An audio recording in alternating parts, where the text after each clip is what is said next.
Petit, petit retour en arrière, rétrospective, post-mortem, comme vous voulez. La dernière fois, j'ai essayé d'utiliser twitchlib.unity en me disant ouais, c'est une librairie pour utiliser Twitch avec Unity, c'est bien. Sauf que déjà, ça remonte à 3 ans et certaines choses à 7 ans. Ouais, c'est ici Dota. Si on regarde les issues de cette librairie, on voit un mec qui dit vieux, périmé, abandonné. Cette librairie ne marche pas avec une version d'Unity supérieure à 2020. Cette librairie est vieille. J'ai des issues. Je ne recommande pas d'utiliser cette librairie.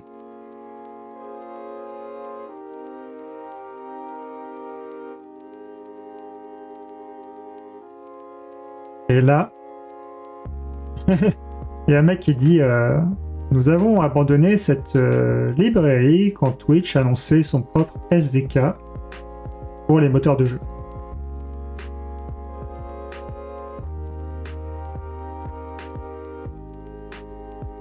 Il y a le streamer DougDoug qui a foutu son code dispo, c'est où? DougDoug.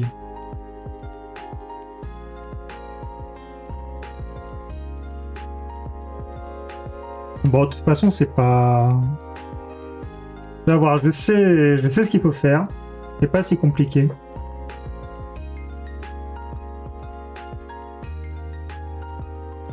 Ouais, ça serait bien. Ouais, c'est pas si compliqué au final. Donc bon, ça, faut pas l'utiliser. Mais on peut se dire, on peut utiliser directement twitchlib. Pas utiliser la version Unity, mais utiliser twitchlib directement C#. Sauf que nous, ce qui nous intéresse, c'est ça, là. C'est ça qui permet de récupérer le chat en C#. Et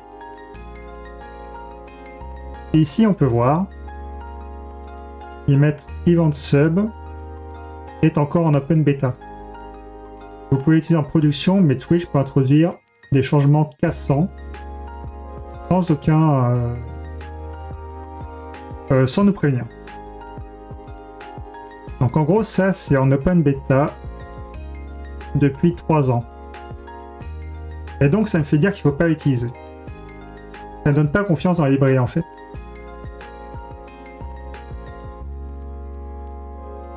Donc après je suis allé voir... Je vais aller voir le SDK de Twitch, ici. Télécharger le plugin Unity Unreal Game Maker. Donc là, ils ont un guide Unity. Donc ça, c'est la librairie officielle de Twitch. Donc ça a l'air bien. Sauf qu'en fait,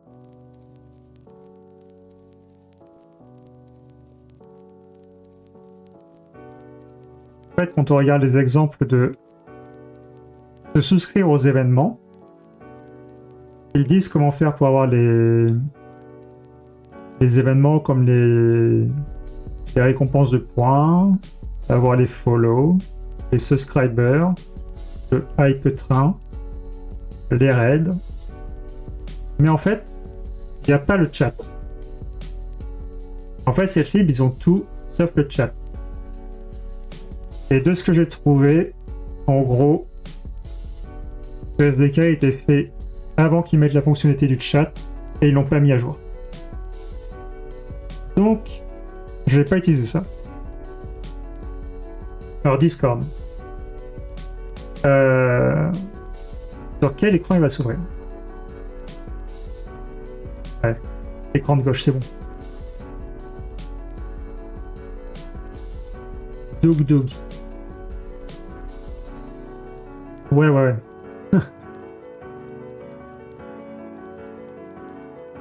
Non, alors, la morale et date, c'est que je vais faire ça à la main, ouais. Alors c'est qui Doug Doug?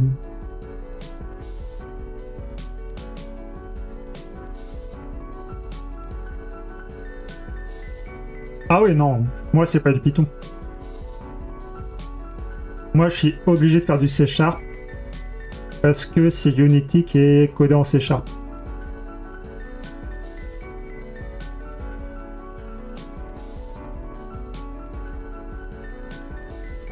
Mais bon, vous allez voir, c'est pas très compliqué.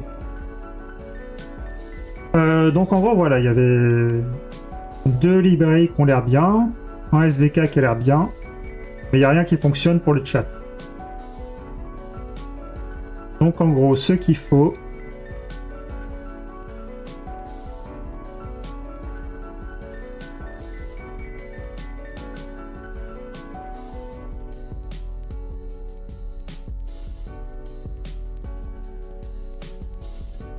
dans cette page-là, ils expliquent comment recevoir des messages.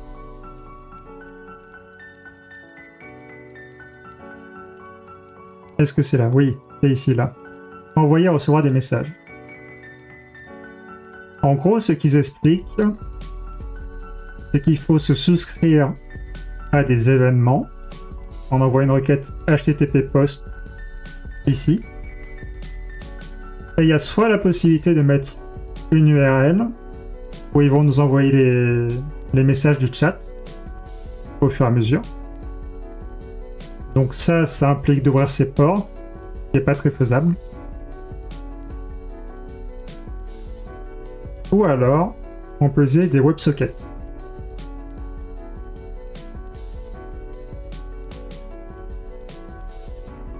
En gros, si on utilise une WebSocket, ici, dans le transport, on met un ID de session. Donc ça, c'est ce que je vais utiliser, c'est des WebSockets. Alors pour ça, en fait, ils ont un exemple ici. Mais c'est un exemple qui est codé en Node.js. Donc c'est pas du C#. Là, ils ont un exemple qui utilise des WebSockets pour se souscrire aux events et écouter le chat. Donc ça, c'est parfait pour ce que je veux faire. Donc là, il y a tout le code en Node.js. En gros, c'est ici qu'ils se souscrivent aux événements en faisant la requête.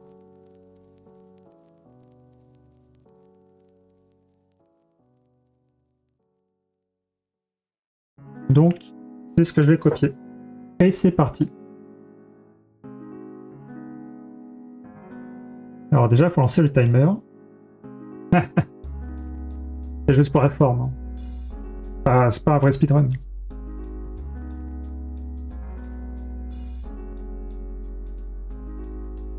Alors j'ai supprimé le projet que j'ai fait la dernière fois. Je vais recommencer à 0. En fait, la dernière fois, c'était très galère. Et je voulais faire une jolie VOD pour YouTube. Alors, ajouter, nouvel élément. Non. Ça commence bien. Ajouter, projet. Donc, en titre de projet, on prend Bpinex. C'est le truc qui permet de faire des modes pour Unity. On va remettre Viewer Choice.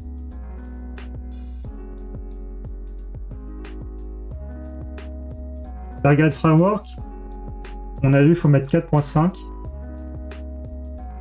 Parce que toute l'histoire du threading en C# ça a été ajouté en net 4.0.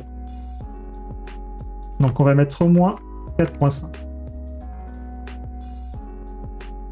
Pour le Unity version,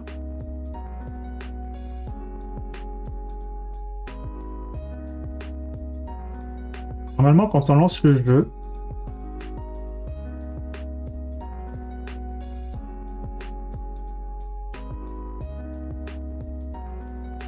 voilà.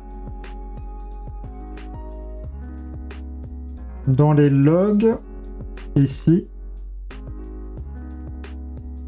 voilà, il y a marqué Unity 2022 3.33. Donc là, je vais lui mettre 2022 3.33. Mais en vrai, je sais pas si ça a une importance. La version de ma mode, on va dire 0.1.0. Vu qu'elle est loin d'être finale. Et donc là, il y a la base du plugin.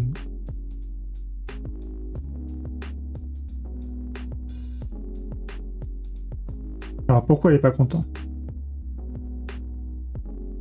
Donc là, il me dit le type object est défini dans un assembly qui n'est pas référencé. Alors pour ça, il faut rajouter l'assembly.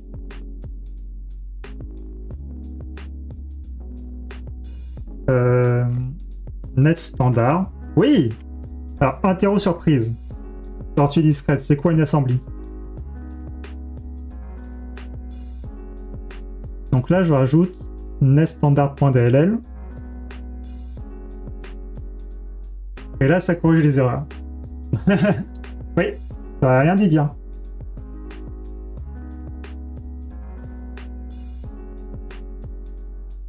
Vous avez tous le droit de participer. C'est quoi une assembly? Ah!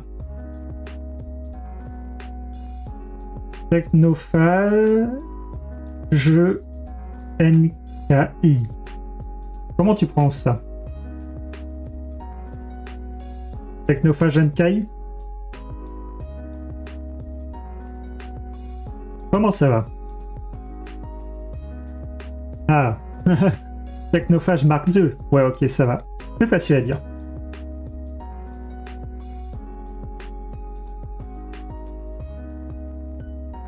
De ma part de viewership en désactivant la considération en tant que bot via l'action de laisser un message. Oui. Le problème, c'est que le message est beaucoup trop long et chiant à lire.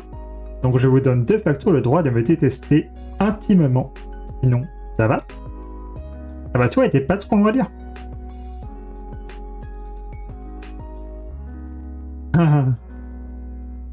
Donc là, j'ai la base du plugin. Alors, petite astuce.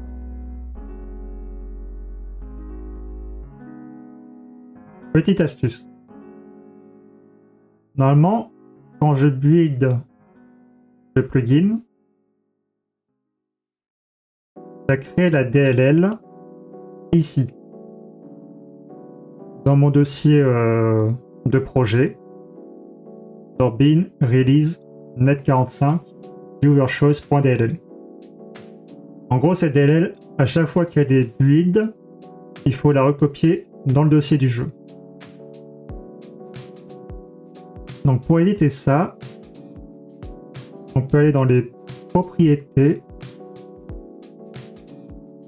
Regardez. J'ouvre les propriétés du projet là. Je vais dans build, événements, événement post-build. Et là, je mets une ligne qui va copier la DLL directement dans le dossier plugin du jeu.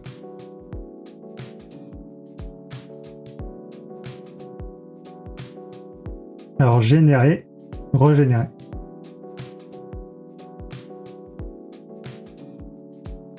Donc là, la seule utilité du plugin, c'est d'afficher un message. Le plugin est chargé. Je vérifie que ça marche. Donc, lancement du jeu.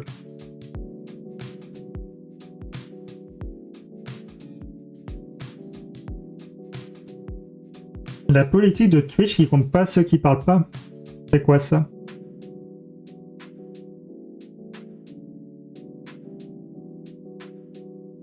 Donc là, j'ai lancé le jeu.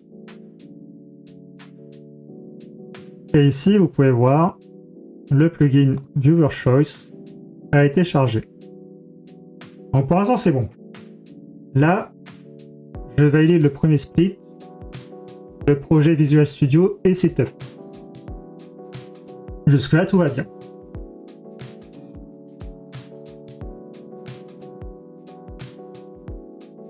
Donc je quitte le jeu.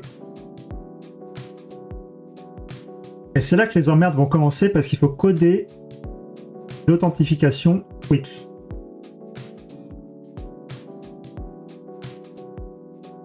Alors, si on regarde la documentation,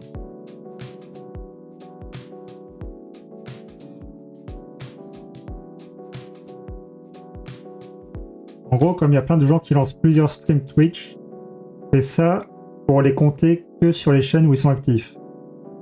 Ah oui. Et les gens qui jouent à Dota à côté.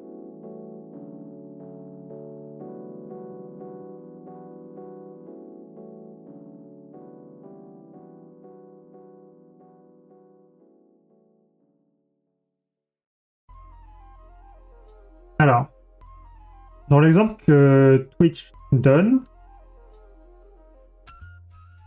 il est au tel, il a pas le son, il a dit.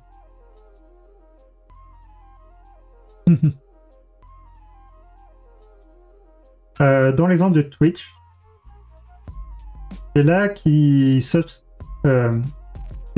ici qui subscribe pour recevoir les messages du chat. Et donc pour ça, il faut passer un OAuth token ici,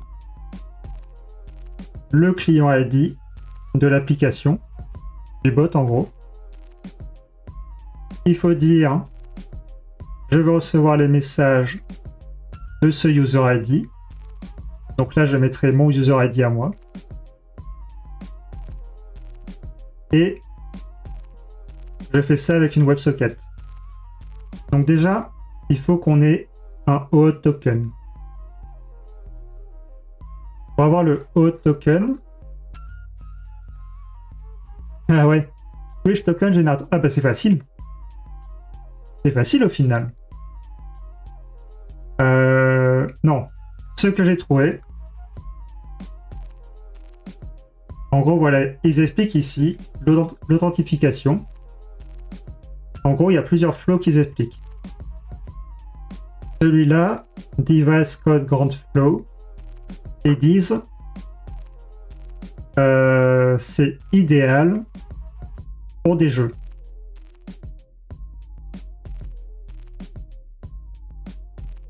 Donc ça, c'est ce qu'on va faire. Ils disent ce flow est prévu pour des applications qui n'utilisent pas de serveur et qui sont sur une machine standalone, telles que des set-top box, alors je ne sais pas ce que c'est, ou des consoles de jeux vidéo. Donc comme nous on fait un mode pour Unity, on va faire ce flow là.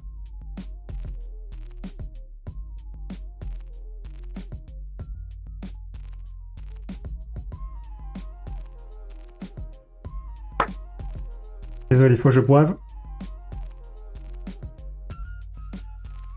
Alors, globalement, comment ça se passe? Ils disent qu'il faut faire une première requête comme ceci à OAuth2 device en donnant le client ID, le ID de l'application. Ah oui, la bouteille. Quand tu discrètes, tu me ferais une bouteille. Faut donner le scope. Donc le scope, ça va être demander la permission de lire le chat.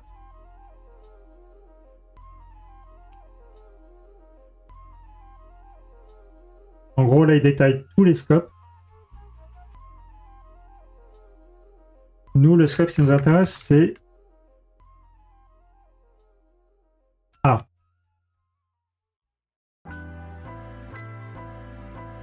Alors, je le savais.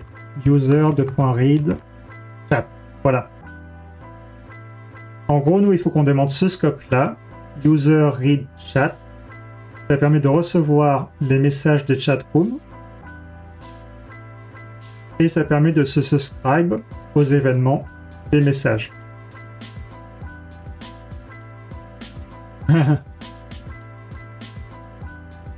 Il y a... En fait, le PNG Tuber, il a deux positions.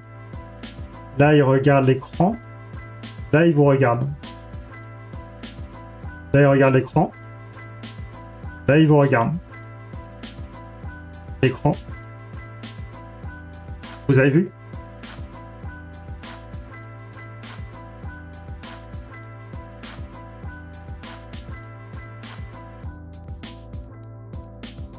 Donc.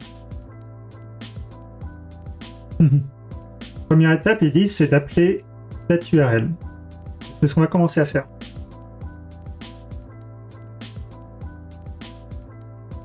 «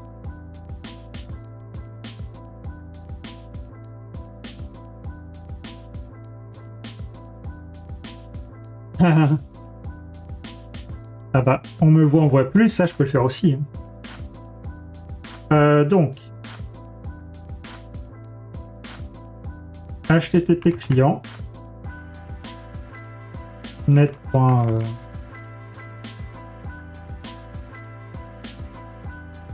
Ah, où est-ce que c'est déjà? C# HTTP client.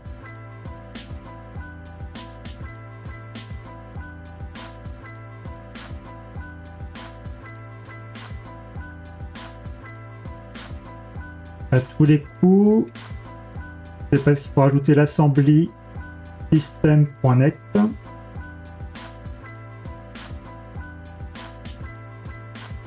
System net HTTP. Voilà, c'est ici. Je la rajoute. Là, using system net HTTP, voilà. Donc il faut un client pour cette URL là, id.twitch.tv.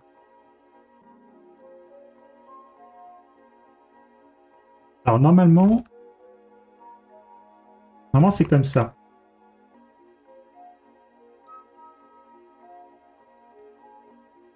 New URI.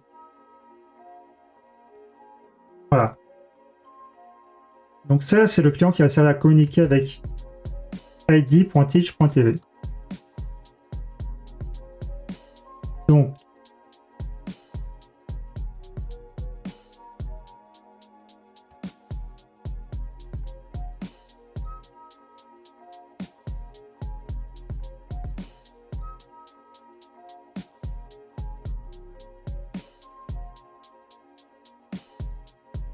là, ils disent en gros, il faut passer client ID et scopes dans la requête. Là,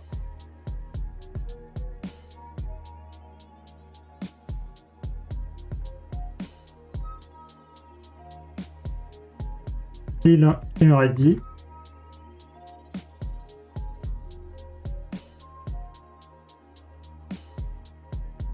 Hop. Donc le scope, on sait. Le scope, on sait que c'est user .read.chat. C'est la permission dont on a besoin pour lire le chat. Le wait. Le 5.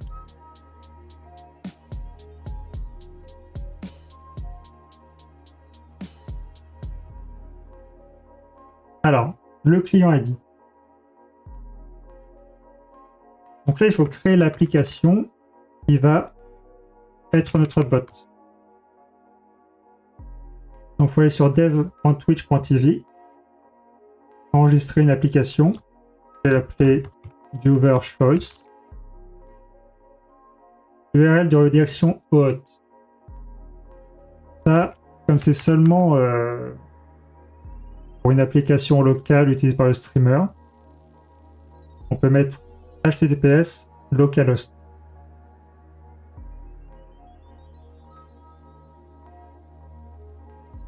Voilà, ladies, lors d'un test local, vous pouvez configurer cela sur HTTP localhost. Bon, moi je mets HTTPS, catégorie game intégration, confidentiel, et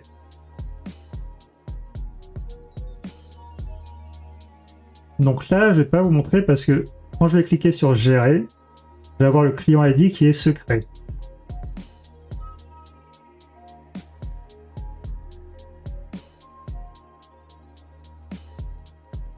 Alors,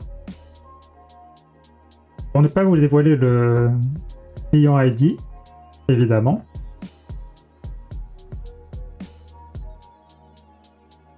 je vais créer une configuration du mode. Là, c'est un truc de Bepinex. En gros, avec Bepinex, quand on fait dans notre plugin cette ligne comme ça, là, config.bind.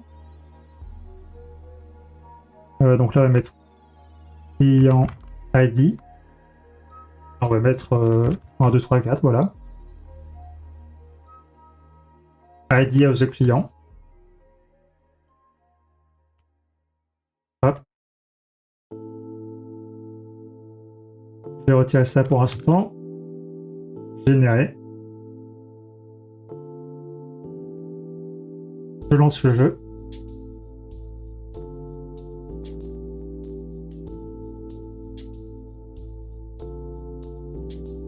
Voilà.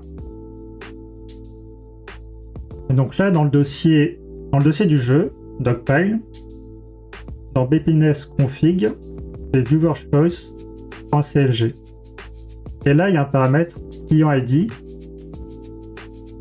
qui correspond à ce que j'ai ici.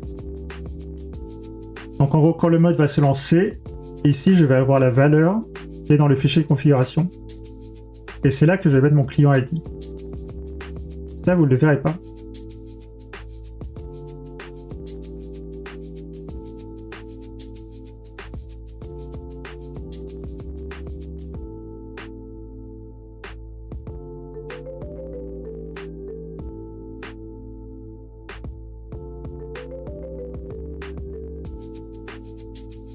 Voilà.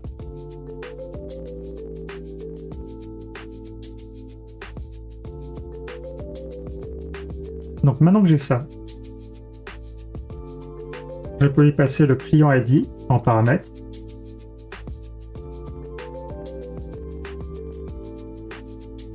Et là, pour l'instant, on va juste s'assurer que la requête fonctionne.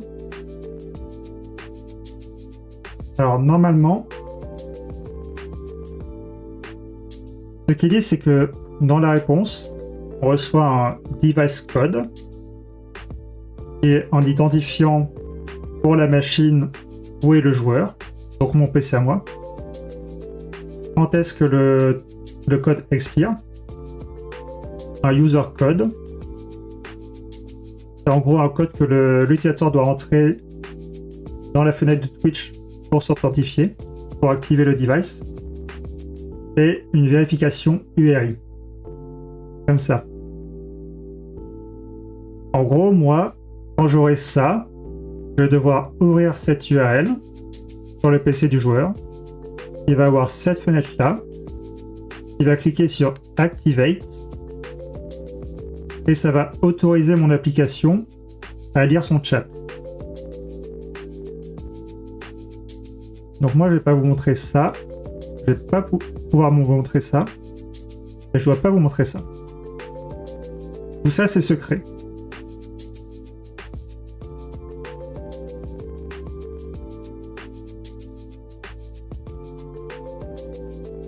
Alors, var content égale response.content.read a string, c'est ça. Là, je lis la réponse. Il va me falloir aussi... Ouais, l'arme atomique. Il va me falloir newtonsoft.json pour lire le JSON. Parce que ça, c'est au format JSON. Non, vous devez absolument pas les voir. Je sais que vous attendez que ça pour me hacker.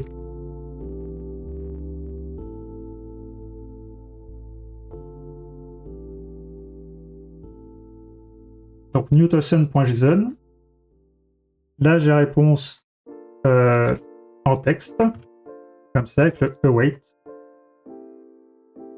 Object.parse content. Et là, juste pour prouver que ça fonctionne, je vais afficher expire in égale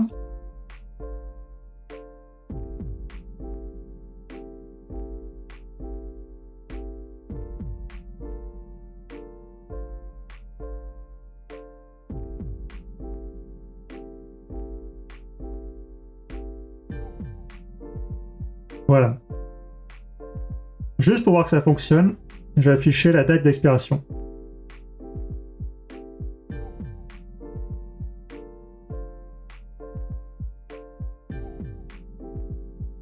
Les codes de Pika Party 5. Quand est-ce qu'on fait une Pika Party? Ça fait longtemps. Donc là, voilà. Ça a fonctionné parce que j'ai eu le log expire in 1800. 1800. C'est quoi? C'est secondes et millisecondes? Je ne sais pas. Peut-être des secondes, peut-être des millisecondes. Ah, je pense que c'est des secondes quand même. 1800 millisecondes, ça ferait pas beaucoup. Donc là, ça c'est bon. Première étape franchie. Maintenant, ce qu'il faut faire, c'est ouvrir le navigateur de l'utilisateur pour qu'il valide l'authentification. Alors pour ça,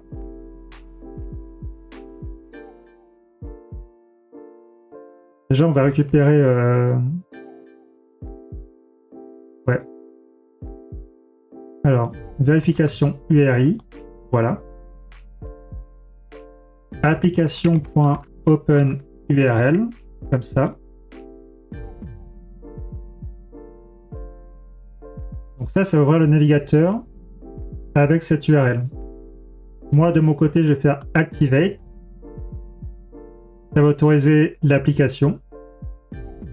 Et de son côté, l'application, elle va devoir faire ça. En gros, l'application, elle va devoir faire cette requête régulièrement, genre toutes les 5 secondes, jusqu'à ce qu'elle soit autorisée par moi. Et quand ça sera bon, elle aura cette réponse, où elle aura un Access Token, qui va lui permettre de causer avec l'API de Twitch. Donc là, on va faire while true.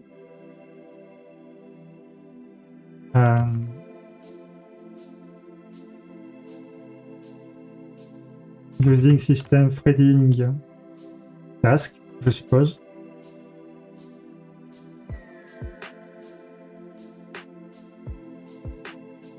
Ah, c'est dans quoi ça? System threading. Ok. Donc ça c'est quoi? C'est des millisecondes ou des secondes? Millisecondes. On va dire 5000.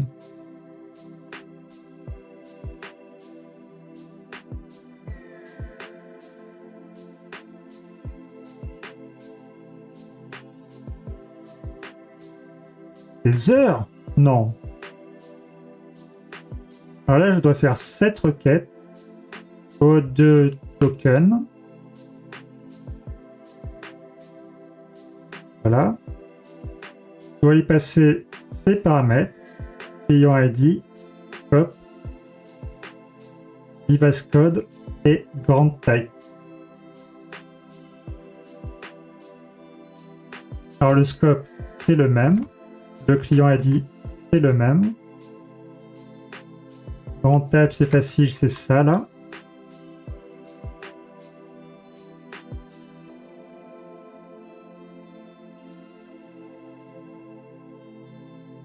Qu'est-ce qui manque? Device code. Alors le device code, il est dans... Le device code, il est obtenu à la requête précédente, ici. var data égale le JSON. Voilà, donc device code égale data. Voilà, on récupère le device code en tant que string. Interro surprise, c'est quoi les strings?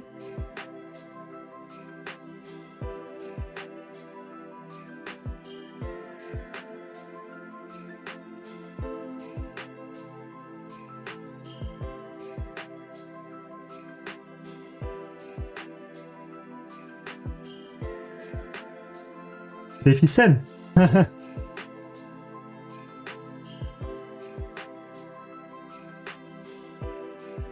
sais pas pourquoi, pâte au sucre, ton message des ficelles, ça me dit que l'automode l'a capturé. Je vais l'autoriser comme ça, là. Je sais pas pourquoi il a voulu t'empêcher de dire des ficelles.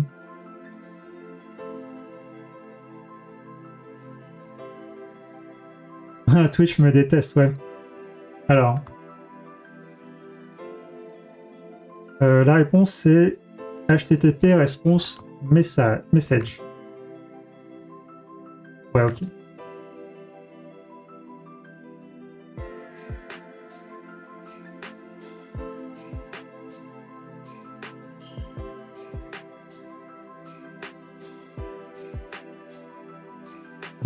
Twitch essaie de le faire taire, ouais. Alors, en gros, tant que le statut de la réponse n'est pas OK, il faut continuer d'attendre.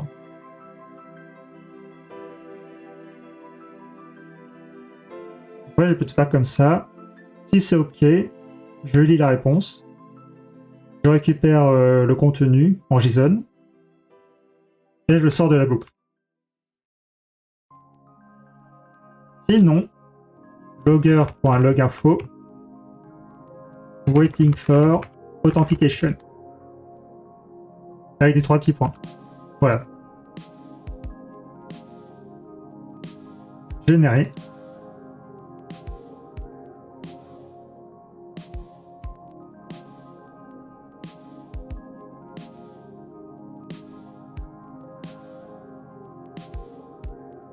Ah bah bravo. Bravo Noja. Donc ça, c'est la fenêtre qui est ouverte par mon programme et où je dois activer l'application. Normalement, vous n'êtes pas censé voir ça là. Mais évidemment, il m'a ouvert la fenêtre tout seul et c'était sur le mauvais écran.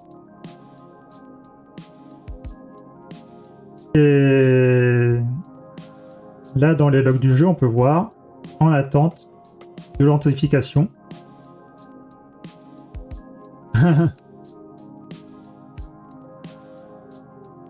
Donc là, il attend. Et normalement, il devrait y avoir plusieurs messages.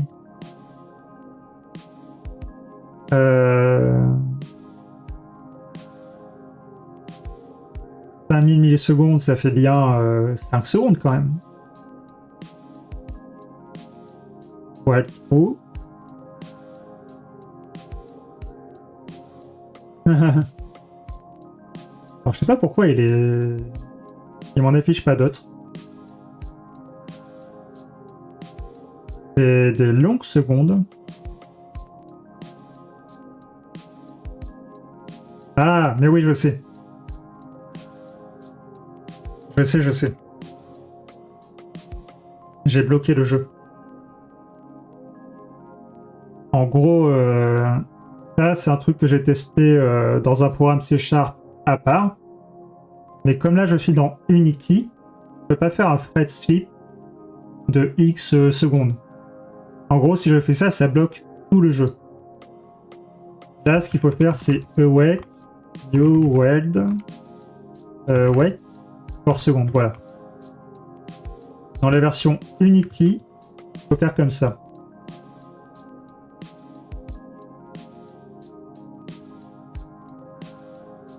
Alors, qu'est-ce qu'il raconte?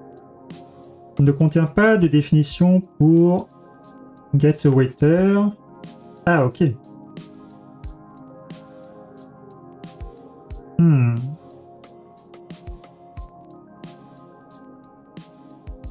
Ok. Alors, Unity.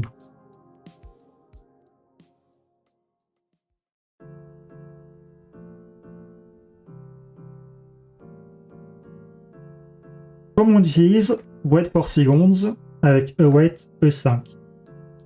Très bonne question.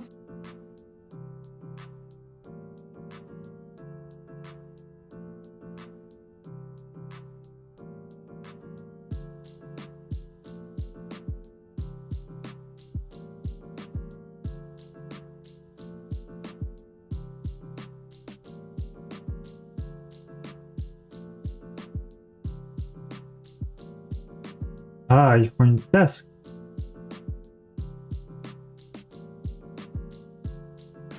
Ah, les petits rusés. Ça marche, ça?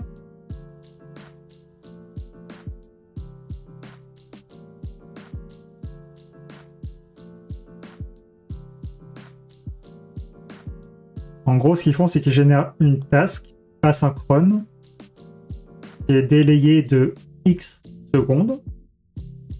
Et du coup, elle se termine après X secondes. Et ça fait attendre le programme le temps voulu. Donc, on va tester.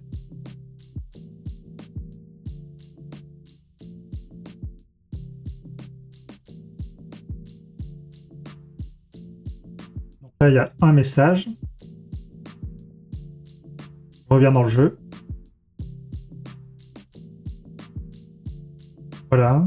Là, il y a 2 messages. J'attends un peu. Encore un message. Donc là, ça marche. Là, il attend patiemment. Et toutes les 5 secondes, il regarde est-ce que je suis authentifié ou pas. C'est pas mal. C'est pas mal, c'est pas mal. Je vais rajouter un log ici. Qui dit authenticated. Voilà, pour savoir que c'est fini quand même. Donc, quand on a la réponse de cette requête, dedans on a tout ça. L'access token, le refresh token. Et donc nous, ce qui nous intéresse, c'est l'access token.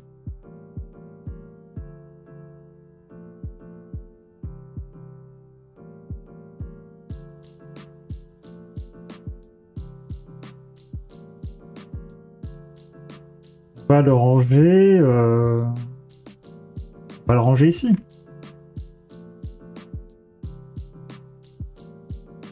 Voilà.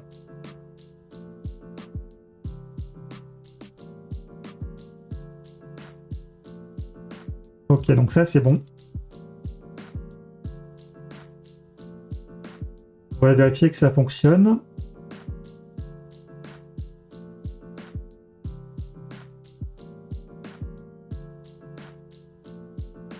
Donc là, il m'ouvre la page. Il attend. Activé. Là, il me redemande, voilà, l'application, elle veut lire les messages du chat. Est-ce que vous voulez l'autoriser? Donc là, je mets oui.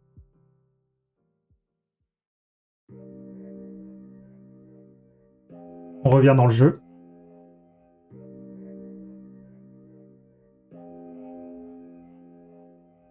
Et là, voilà. Authentifié. Donc là, c'est bon. Là, je peux valider l'étape que l'authentification Twitch fonctionne. Je sais pas si vous vous rendez compte le progrès par rapport à la dernière fois. Comment là, c'est beaucoup moins la galère. Natsirt. Ça fait plaisir de te voir.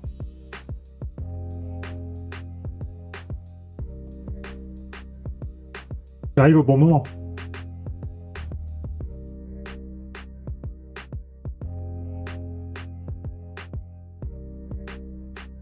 Mais quel homme!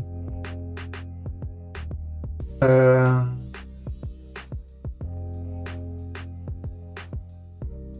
la prochaine, c'est de réussir à lire le chat. Prochaine étape. Ouais, bah Natsir, tu regarderas la diffusion précédente. D'ailleurs, en fait, attends. Je me rends compte, c'est quoi le titre du live là?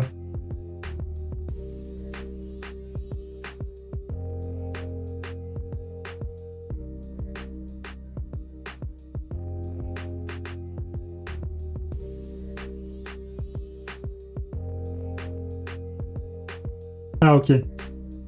Ça a gardé le truc la dernière fois. Ça, j'y pense jamais.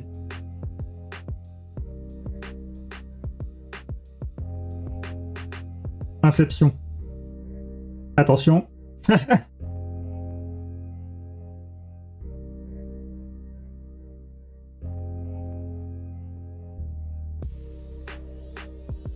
Ok, bon, si le titre est bon, c'est bon. Donc là, on a réussi l'authentification. Si je reviens dans l'exemple, où est-ce qu'il était? chat. Donc ça, je rappelle, c'est l'exemple de Twitch, l'exemple officiel, pour recevoir les messages du chat. Donc là, ce qu'on a fait, c'est qu'on a récupéré le OAuth token. Et normalement, eux, ils mettent en dur ici.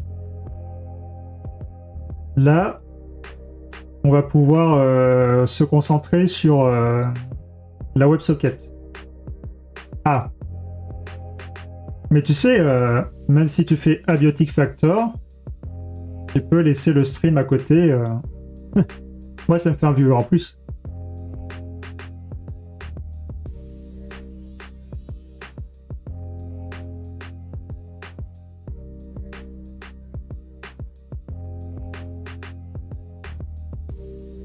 Alors, objectif WebSocket. var ws égale.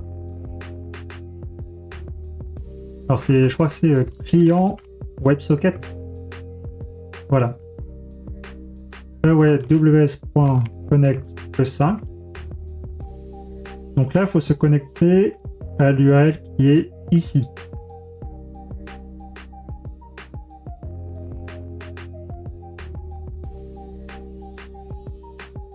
Default. Ah oui, évidemment. New URI, évidemment.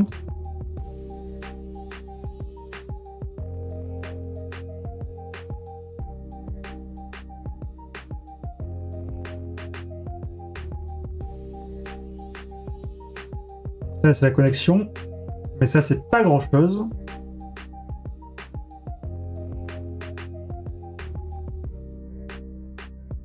Alors là, c'est là que ça se complique.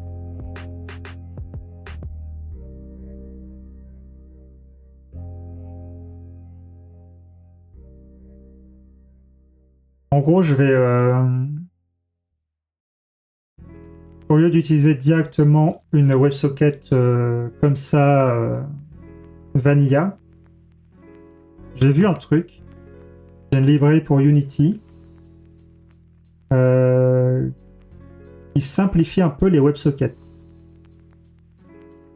Et en gros, c'est seulement un fichier de code qu'on peut copier comme ça, là. On va créer une nouvelle classe. WebSocket. Ouais, WebSocket. On colle le code, comme ça.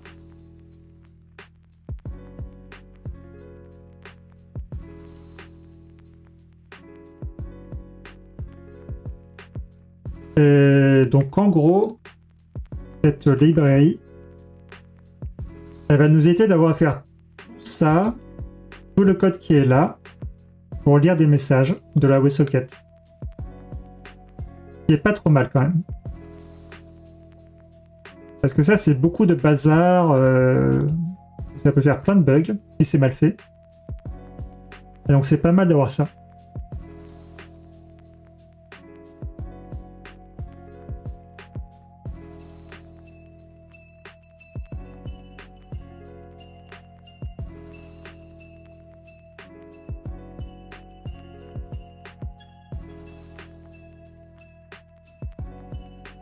Alors une nouvelle WebSocket.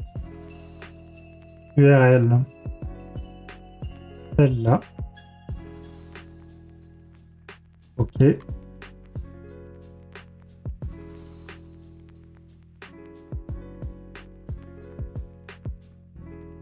Alors il donne un exemple. Il donne un exemple d'utilisation de la WebSocket. Comme ça, là. Là, ils font la WebSocket. En fait, ce qu'ils disent pas dans la documentation, c'est qu'il faut faire manfred utile setup.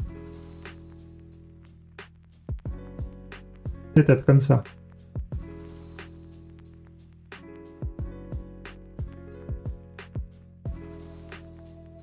Alors là, on va recopier ce qu'ils ont mis dans l'exemple.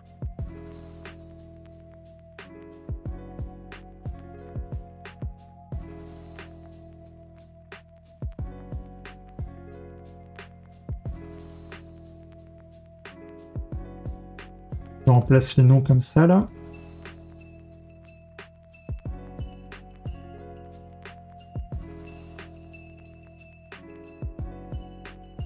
Je vais remplacer les debugs. Les debugs, c'est le truc de base de Unity.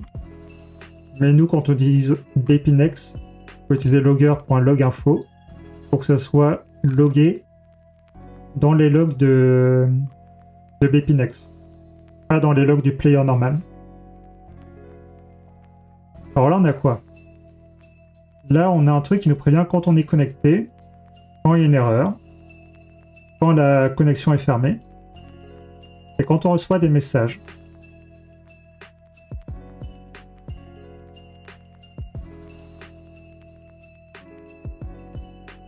Le dernier truc à faire, c'est d'appeler websocket.connect. C'est là qu'il fait la connexion.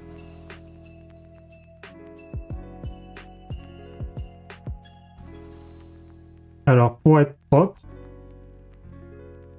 on peut faire ça là. Quand l'application se termine, on ferme la WebSocket.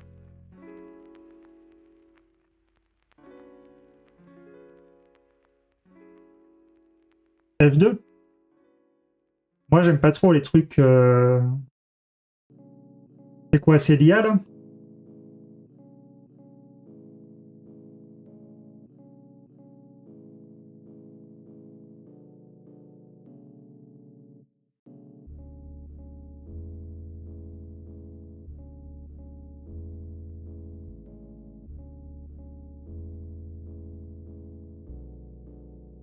On va voir si là je le faisais clic droit. Où est-ce qu'il est le rename? Renommer. Admettons, je fais WebSocket. Ouais, ok. Ouais, c'est vrai que c'est pas mal.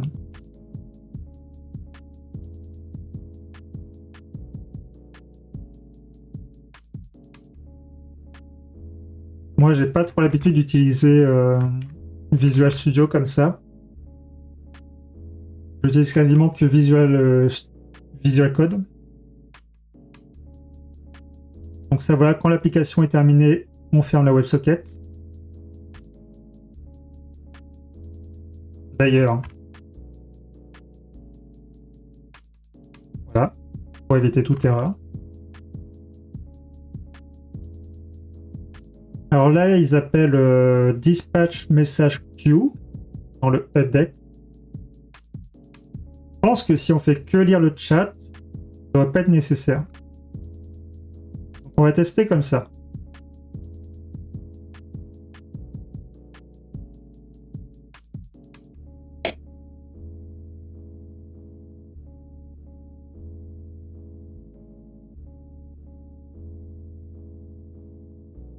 C'est bien, vraiment, vous avez tous les codes.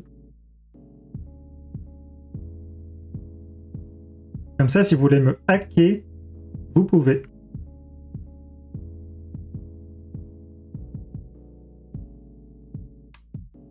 Alors là, voilà, connexion ouverte.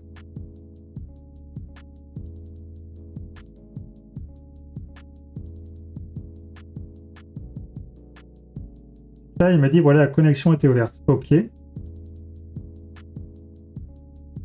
Ah, ouais. Et là, j'ai quitté le jeu et il me dit, connexion fermée. Donc ça, c'est bien.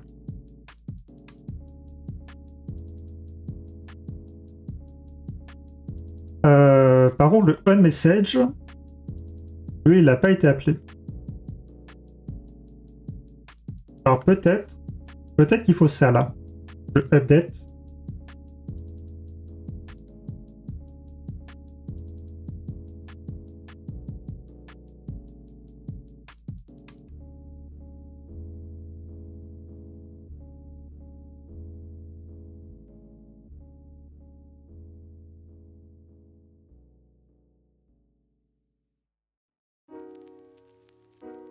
Et si ça marche pas, je le ferai à la main, tant pis.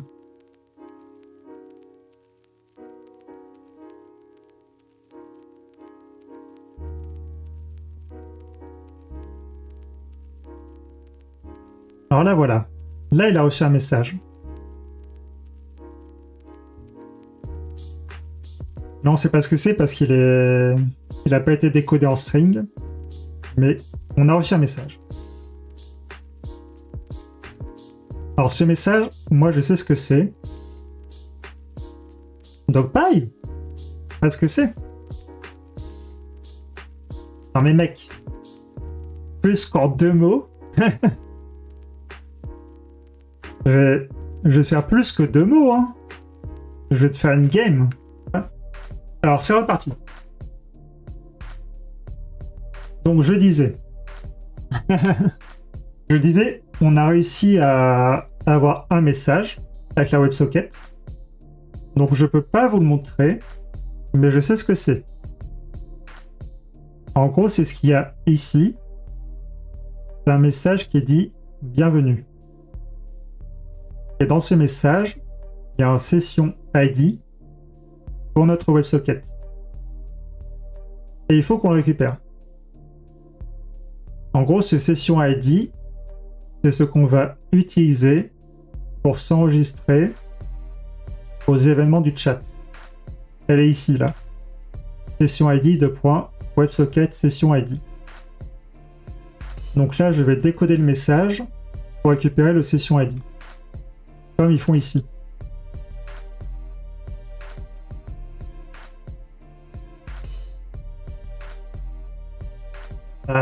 Donc,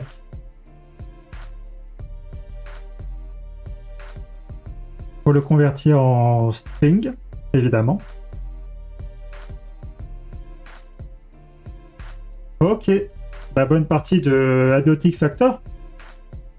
Peut-être je vous rejoindrai un jour. Parce que moi j'adorais ce jeu.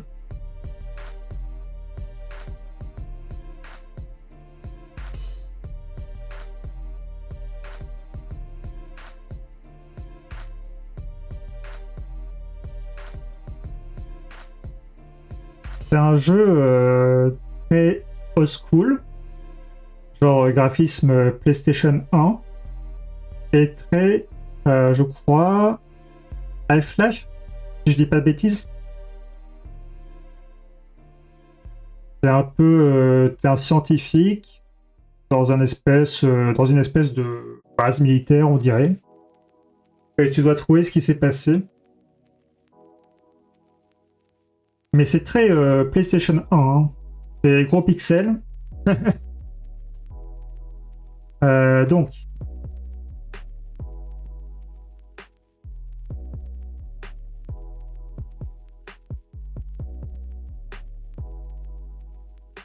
Là, on va stocker le session ID dedans.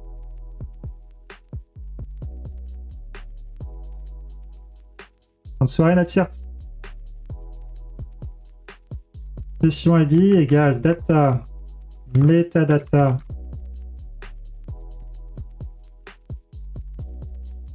non, ça c'est pas encore ça. Là, ce que je récupère, c'est le message type. Message type, comme ça.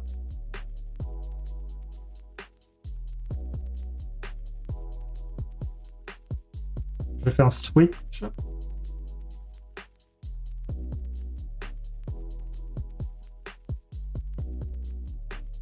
Ok. Donc quand il y a le session welcome, je vais afficher dans le log welcome.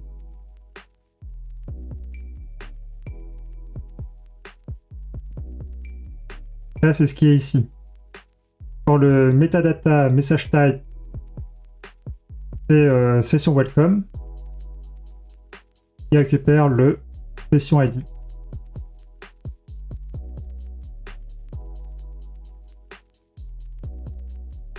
Alors, payload, session,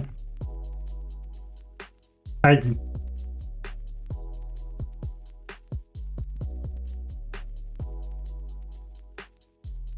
OK. Et ensuite, il s'enregistre aux événements. Là, je sais pas ce que j'ai. Copilot ou IntelliSense, moi je pense pas avoir Copilot. J'ai pas de souscription pour Copilot et je pense pas qu'il soit par défaut. Mais de toute façon, J'aime tellement pas les IA qui suggèrent des bouts de code. À chaque fois, il faut bien vérifier ce qu'elles font.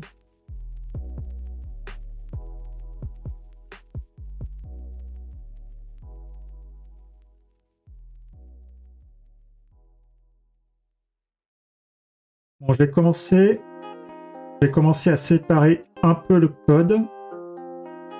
Parce que là, ça devient un peu bordélique. Donc tout ça, A5 void authenticate.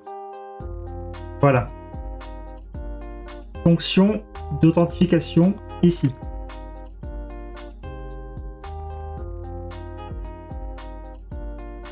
Donc là, à la place, je fais await authenticate. Et impossible d'attendre void. Ok. Voilà. Ouais, task. Putain, je suis tellement rouillé de Unity et de C#. Je fais que du Python toute la journée. C'est tellement plus simple en Python.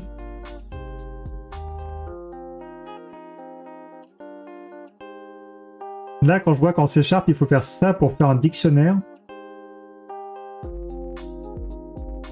Bah, en Python, tu fais un dictionnaire, tu fais million ID de points truc, voilà, job de points truc.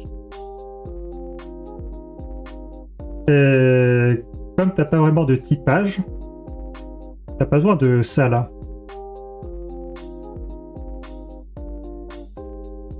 Et surtout, en Python, en gros, tu fais import import request, tu fais request.get ou même post http de point gna gna gna JSON et JSON égale le dictionnaire et voilà, c'est bon. T'as pas besoin de faire des trucs genre form URL en code content ou je sais pas quoi.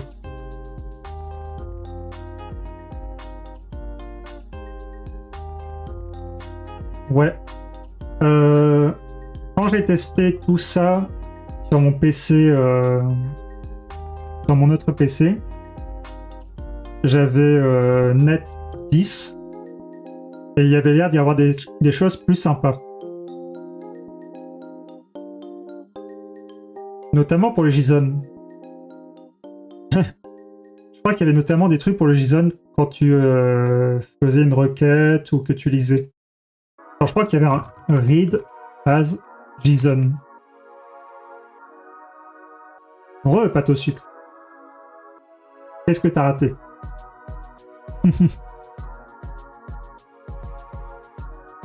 Faut pas que je m'éparpille. Faut pas que je m'éparpille parce que c'est un speedrun quand même.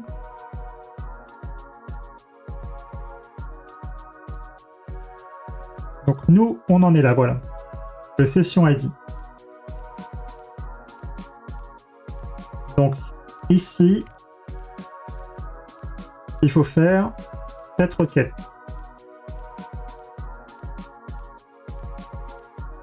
On va créer un nouveau client. API client.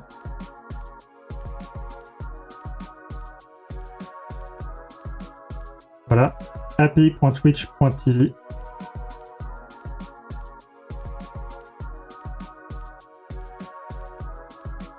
On va recopier ça.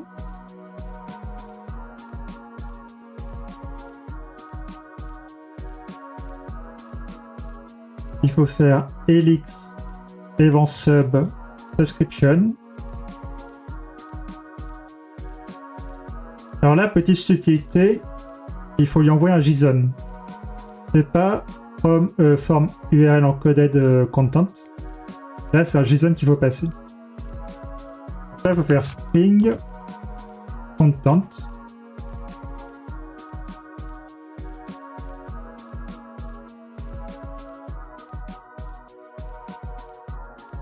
Ouais, ouais, ouais.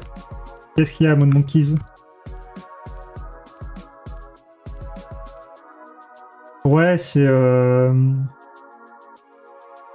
Comment ça, pas la même fonction?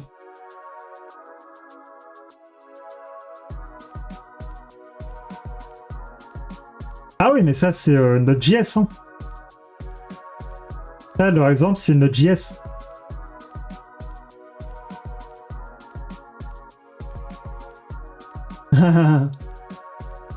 Là, Node.js 2022. Moi, en fait, je suis en train de l'adapter pour le C#.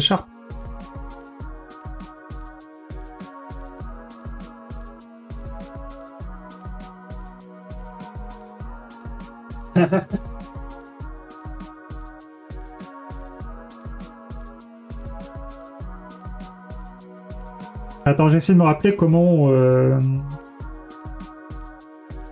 Ah, c'est une lib.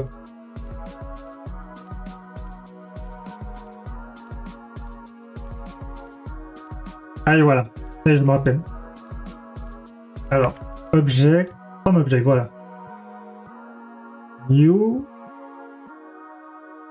Là, il y a toute une flopée de paramètres à passer. C'est pas Jojo.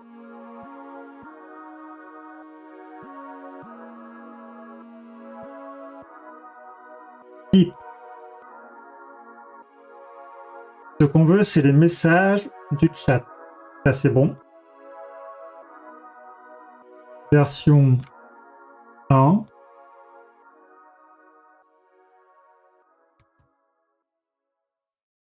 Condition.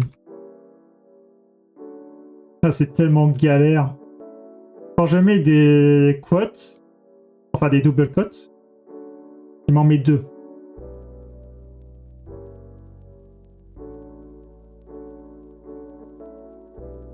Et voilà, il recommence. Qu'est-ce qu'il me fait? Mais qu'est-ce qu'il me fait?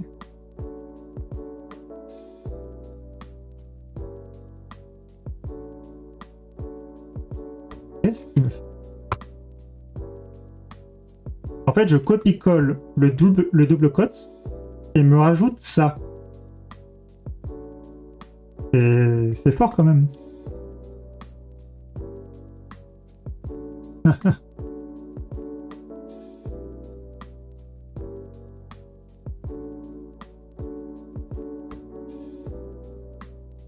Ouais.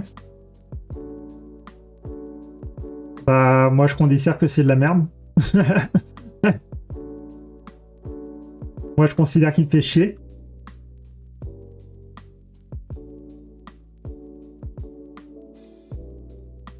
Alors, Twitch, username, ID.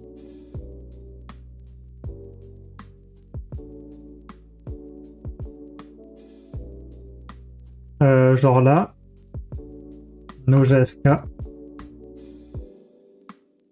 Mon ID c'est 42 50 61 02. Donc là, temporairement, je vais mettre mon ID comme ça.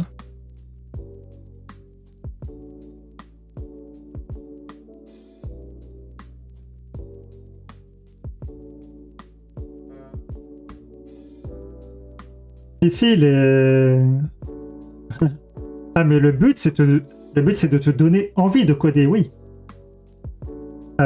S'il est égal, c'est bon, oui. Le problème, c'est les... C'est ici, là. Les single quotes. Le problème, c'est qu'il doit y avoir... Encore là, voilà. Alors...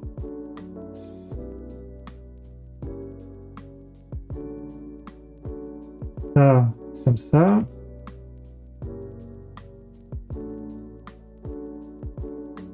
Qu'est-ce que j'ai raté?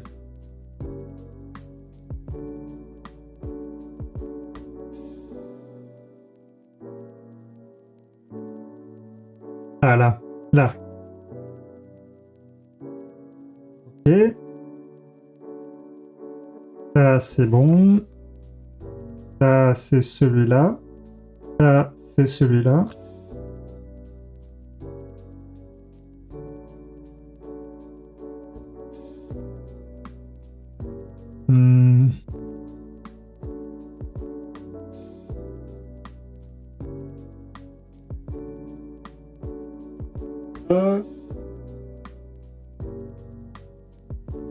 Si vous voyez l'erreur, dites-le moi.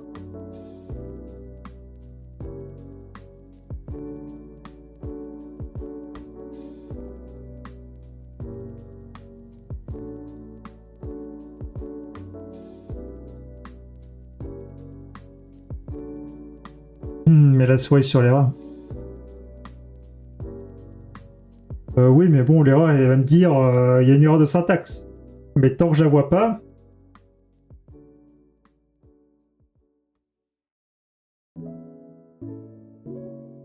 Est-ce que l'erreur, c'est que les structures anonymes, c'est pas en net 4.5?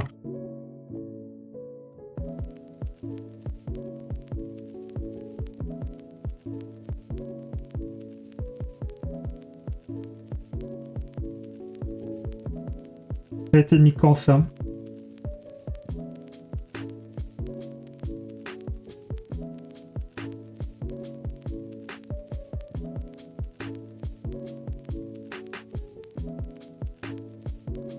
C'est dur à savoir.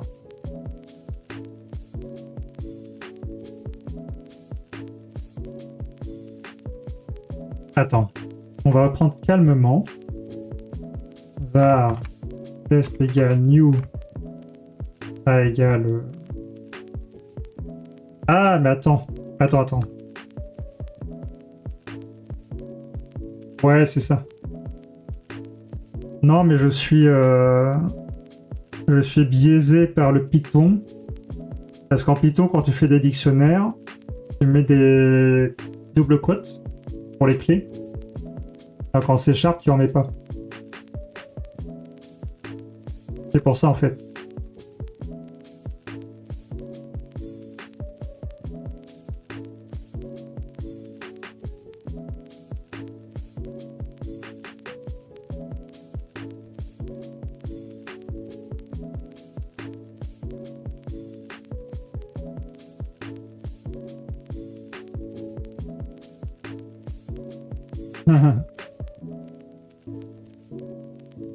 Ok, il veut pas une fonction, il veut pas une variable qui s'appelle param. On va même l'appeler post param. Ouais. Ouais, alors ça, il veut bien, voilà. Ça marche de faire un dictionnaire comme ça. Le problème, il est ailleurs.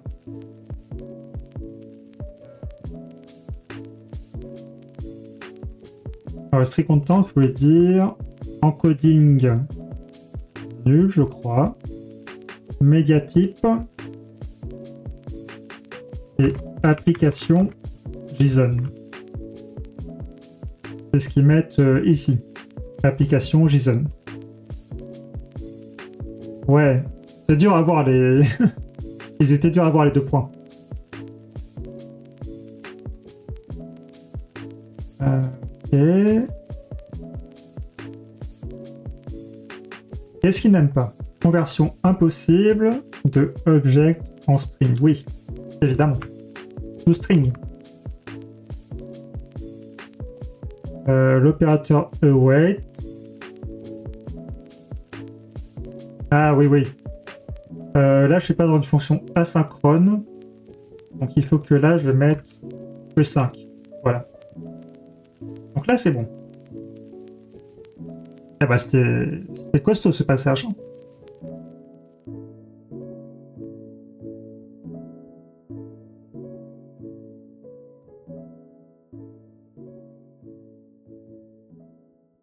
Ouais. Mais plus tard, je ferai une fonction à part. Là, c'est parce qu'il faut avancer quand même. Merci, Tortue Discrète. Tu sais, Tortue Discrète, faut que tu me fasses une version de l'avatar où il a des grosses gouttes de sueur qui tombent du visage.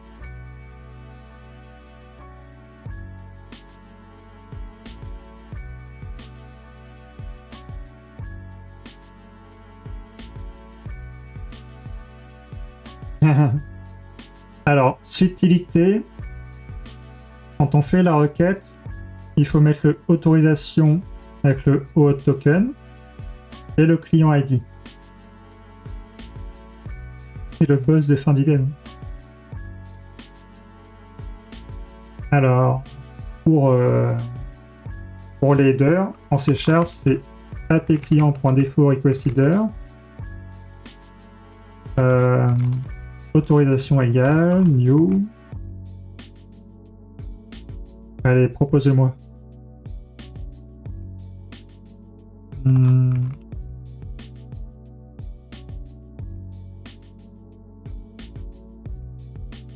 Qu'est-ce que c'est déjà?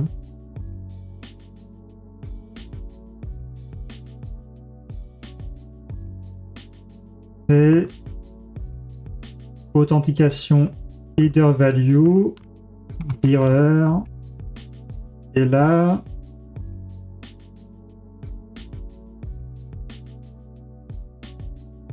il faut que je récupère le access token. J'avais pas récupéré. Metadata.value string access token. Là, je vais le ranger. Ah, ben il est là.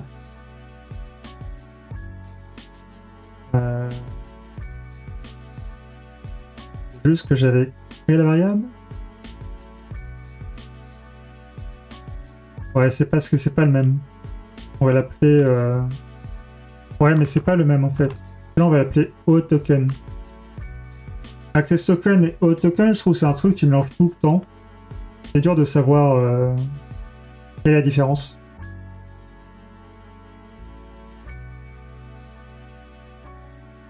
Tokenception, ouais.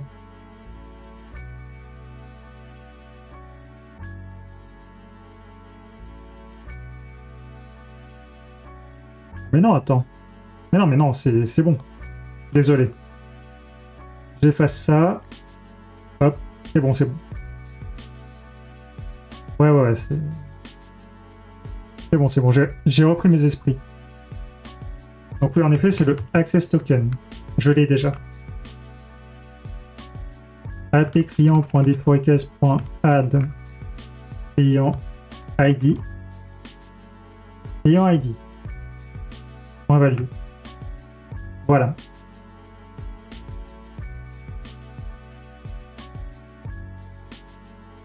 Donc ça, voilà, c'est pour faire la souscription, pour recevoir les événements du chat.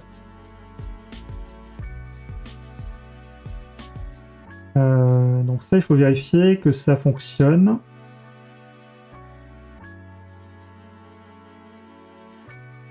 En gros, il y a juste besoin de vérifier le statut. If response.statut égale même ouais, différent.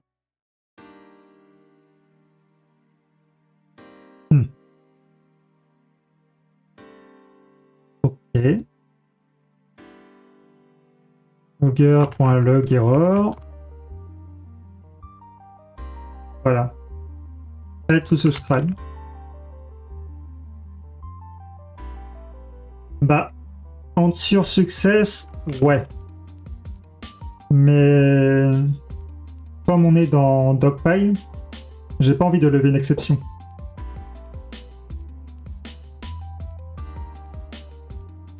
Parce que sinon ça fait cracher le jeu.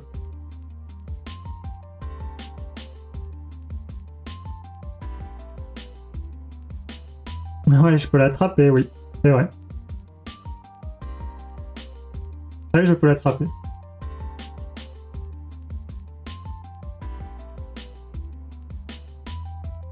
Généré. Là, je peux vous dire, on y est bientôt. Hein. On est à 2 pas de réussir.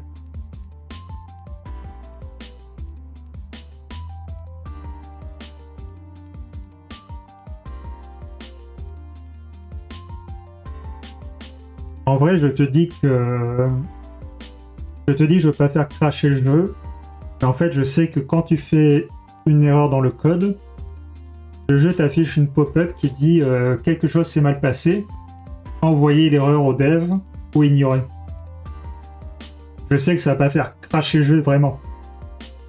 Mais j'aurai un affichage de pop-up comme quoi un truc s'est mal passé.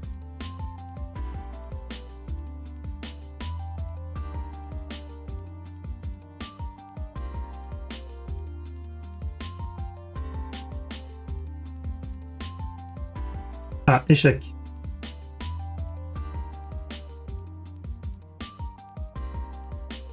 Et en vrai, ça se trouve, c'est même pas un échec. Parce que si on regarde l'exemple, eux, ils regardent que ça a retourné 202. Ok. Le HTTP code.ok, ici c'est 200. Je sais pas ce que c'est le 202. Ah bah c'est voilà, accepted. Ah, tu savais? Tu savais que c'était accepted, de tête.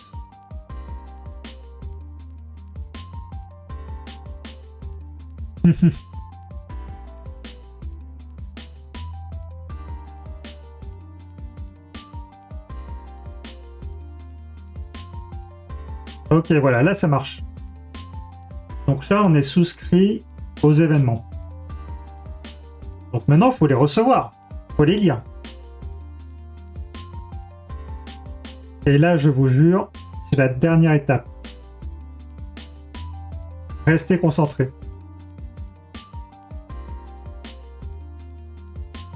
Donc ça, je vais le mettre dans une fonction à part.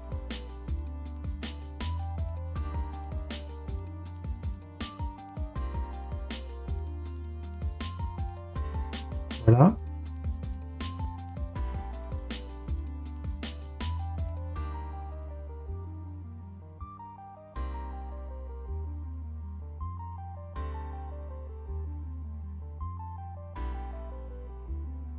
Je ferai les choses plus proprement hors stream. C'est-à-dire que là, je fais ça comme ça pour qu'on avance, mais plus tard, hors stream, je pense, je ferai une vraie gestion des erreurs. Parce que là, bon, la fonction, elle retourne rien, elle prend rien. Elle a aucun moyen de dire ce qui s'est passé. Donc évidemment, faut pas faire ça comme ça.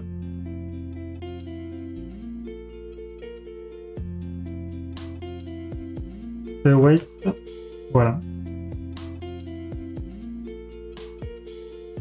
Hashtag Blackbox. En fait, tu vas revenir au prochain stream et ça sera un truc parfait. Le plus beau code que tu aies jamais vu. D'un coup, comme ça, baguette magique. En fait, j'aurais lancé ChatGPT, j'aurais dit fais-moi un mode, et puis voilà.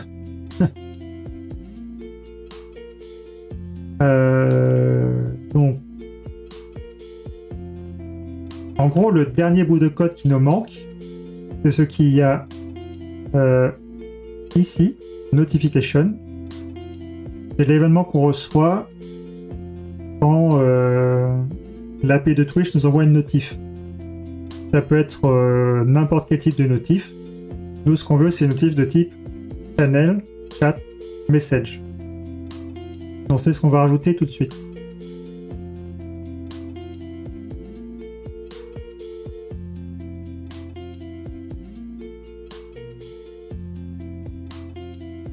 Il faut se récupérer metadata subscription type.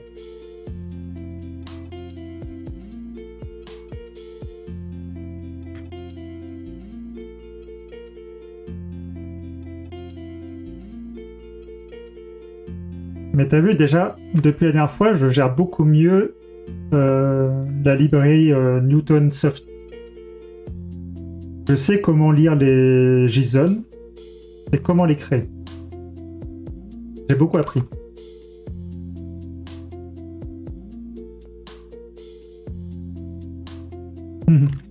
Le Switchception, ouais. Ne faites pas ça chez vous. Là, c'est un stream de professionnel. Hein. Moi, je suis payé pour faire du code.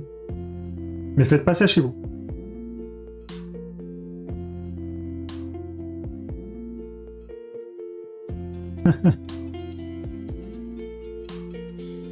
Oui, donc là, tout ce qu'il y a à faire, c'est de loguer ça. Tout ce qu'il y a à faire, c'est de loguer le payload, event, chatter user login.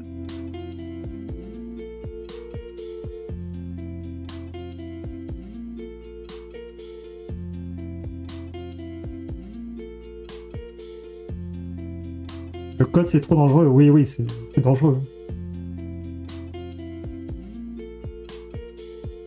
Payload. C'est quoi payload event?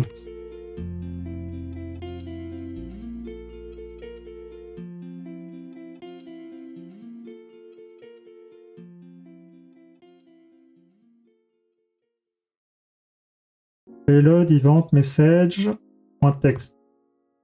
Allez, pour la forme. Pour la forme, on va faire ça là.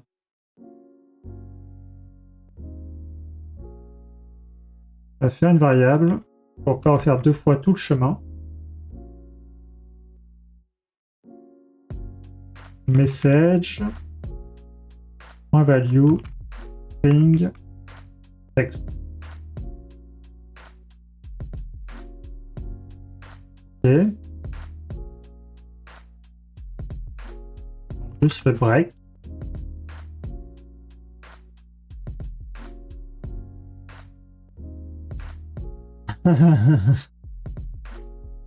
Moi, je suis l'exemple des professionnels. Hein. C'est les développeurs de Twitch qui ont fait ce code.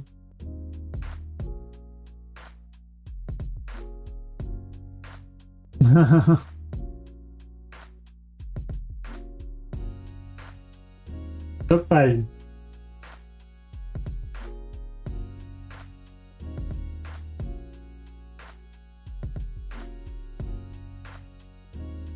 Alors par contre, il y a un truc que j'aime pas trop. Alors c'est expliqué quelque part ici.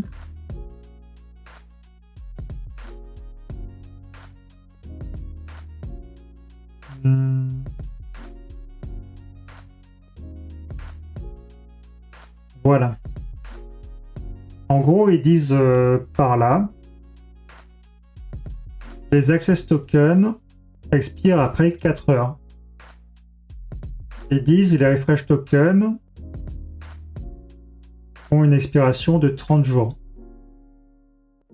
Parce qu'en fait, là, depuis tout à l'heure, à chaque fois que je lance le jeu, ça me rouvre la fenêtre d'authentification, d'autorisation de Twitch. Et je dois autoriser l'application à chaque fois. Mais en fait, dans une version plus propre, c'est censé pouvoir stocker les access tokens et les refresh tokens sur la machine pour pouvoir les réutiliser. Ce qui éviterait d'avoir la fenêtre d'autorisation à chaque fois. Donc ça, bon là, c'est 4 heures, on s'en fiche. Moi, je lance le jeu, on fait un test et voilà, c'est bon. Et dans la version finale, il faudra qu'il y ait un système de stockage des tokens.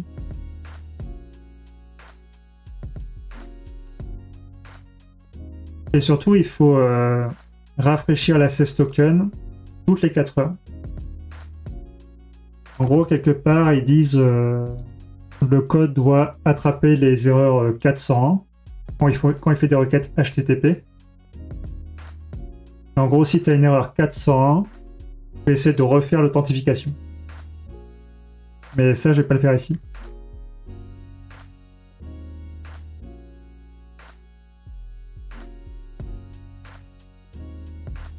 Donc là, je suis souscrit.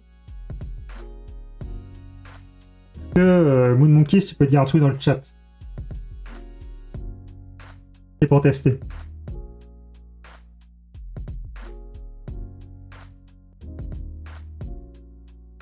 Ah. Donc, attends.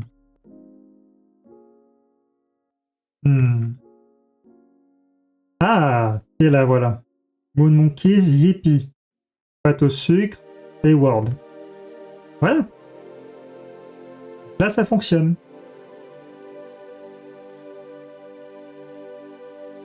Je sais pas si vous êtes ému autant que moi.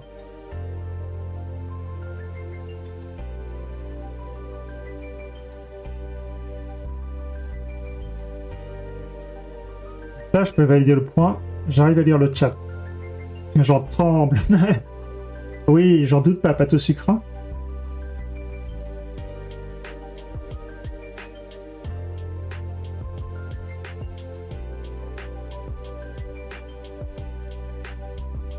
Comme ça, si vous envoyez vos passwords, ils sont tous logués chez moi.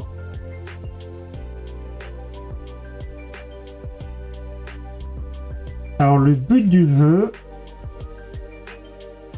Le but du jeu, ça va être de faire un peu comme Twitch Plays Pokémon. En gros, que quand vous mettez certains mots-clés, ça dit au jeu que vous avez voté pour tel truc. Genre, en gros, quand il y aura le shop dans le jeu, si vous mettez genre badge 1, badge 2, ça votera pour le premier badge du shop ou pour le second badge du shop.